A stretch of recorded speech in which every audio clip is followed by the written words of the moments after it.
So in North Carolina, we are working hard to get people back into their homes and get people back into their businesses that were damaged or destroyed during both Hurricane Matthew and Hurricane Florence. Today we're at Antoinette's home. She is about to move back into her home. She had her home damaged in Matthew and then damaged again in Hurricane Florence. And I think with our Rebuild North Carolina program that we are on track to help hundreds and hundreds of homeowners throughout North Carolina. The federal government has just approved additional money for Hurricane Florence that has to go through a very complex procedure, but our North Carolina Office of Recovery and Resilience is moving it as fast as possible. We want to remind people that they can sign up for help at Rebuild NC, and they should fill out applications. There are a number of people in this neighborhood who are seeing what has happened at Antoinette's house and are interested in trying to get some help. We need to help these people as much as we can, but we also need to think about resilience. We know, because of the effects of climate change, that these storms are going to come back and they're going to be stronger than ever. So, for example, Antoinette's home has been elevated by 3 feet. In the event that there is another flood, her home has a much better chance to survive, and we don't have to put the money back into it to rebuild again. In other areas of the state, we're looking at buyouts, places that have been hit time and time again when everybody realizes that, you know, it's not cost effective to continue to rebuild in places that are going to continue to be flooded. So let's buy it out, let's protect the area, let's elevate, let's move to another place.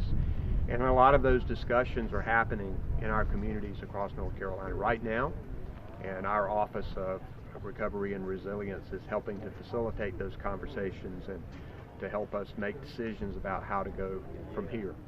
But we work very hard to make sure that this money is getting out to the people who need it, and we're pleased that this home is completed and the hundreds more that will be completed across our state. Talk to us about what it's like to see the people that these programs are actually affecting. A lot of people, like Antoinette, have been through a lot. They've been hit oftentimes by more than one storm. They have had to live a period of time in a place that has been damaged, or they've had to stay with relatives, or they have had to stay in one of the camper trailers that have been provided, and their lives have been completely disrupted. And here you have somebody like Antoinette who finally is getting to see the daylight and to move back into a home, and that's a great thing, but you have to think about the fact that she's been through an awful lot, and it's good to see this end of the day, but we know that there's still some people who are looking for housing solutions. One of the things that happened with these storms is that it put a spotlight on an issue that is already one that we know is a problem, which is affordable housing. Trying to get people into affordable housing, having a decent place for working people to live. We need to do more in this area, and Hurricane Matthew and Hurricane Florence have put that spotlight on this issue. Oftentimes when people's homes are damaged, they really have nowhere to go. And so if they don't have family, we put a number of people up in hotels. We've had to have these travel trailers to put people in. So we know we need to do more overall with affordable housing. We're leveraging everything we can. We've got our Rebuild NC program. We're working with nonprofits and people of faith, Baptists on Mission and the Methodists and others. We're buying materials for them. They're providing the labor. We're able to rebuild homes in that way. We're partnering with Habitat for Humanity in a number of places throughout North Carolina. So we're using every tool we possibly can to get people back into their homes and get businesses started back up that have been damaged from this hurricane. And we're trying to do it in a way that's smarter and stronger than ever so that we're ready for the next storm. Governor Cooper, it's been 40 months since this home was flooded. Yeah. Is that the best government can do, and should it do better? No, it needs to do better. We need to respond more quickly to people who have had homes that are damaged. I think there's two things we can do right now, and I've mentioned both of these things to the President and to our members of Congress. There should be one uniform application for all of the programs. We have people who apply for a certain program and then way into it they find they're not eligible, then they apply for another one.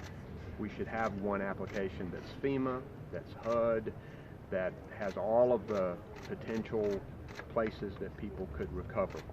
The second thing is that for federal community development grant disaster relief funding, it should be made statutory so that when the money is appropriated, you can begin the process of distributing money to the people.